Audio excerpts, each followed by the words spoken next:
যদি ঢ্যাঁড়সকে চালাক বানাতে চান তবে এভাবে বানিয়ে খান।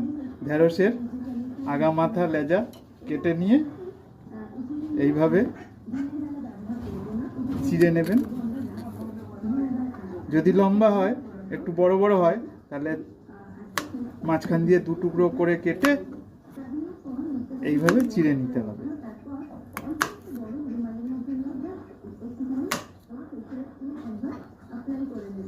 ঢ্যাঁড়সগুলো আমার এইভাবে সব কাটা হয়ে গেছে।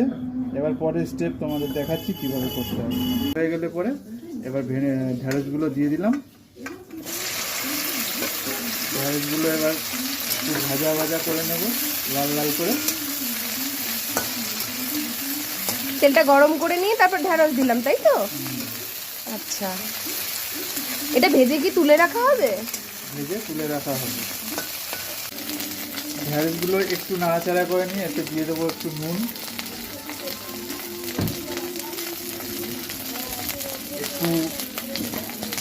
একটু হলুদ,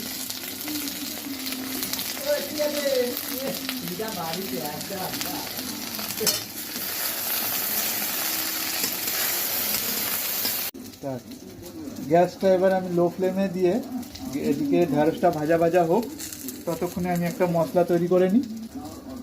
মশলাটা হলো, শুকনো খোলায় আমি গোলমরিচ 10-12টা, হাফ চামচ জিরে, হাফ চামচ মৌরি, হাফ চামচ সরষা, 2টো লবঙ্গ আর 1 চামচ ধনে, এটা শুকনো খোলায় ভেজে গুঁড়ো করে নিয়েছি শিলে। তোমরা চাইলে মিক্সিতেও গুঁড়ো করে নিতে পারো।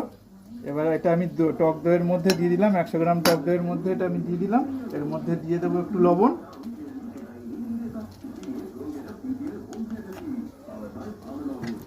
একটু হলুদ,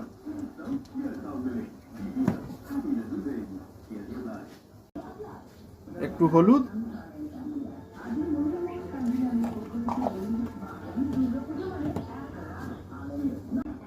তোমাদের ঝাল অনুযায়ী শুকনো লঙ্কার গুঁড়ো দিয়ে দিলাম।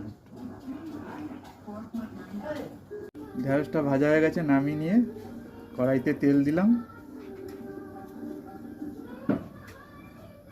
এতে একটু সর্ষে, কি সর্ষে এটা? সাদা সর্ষে না কালো সর্ষে? যে কোনো সর্ষে দিলেই হবে।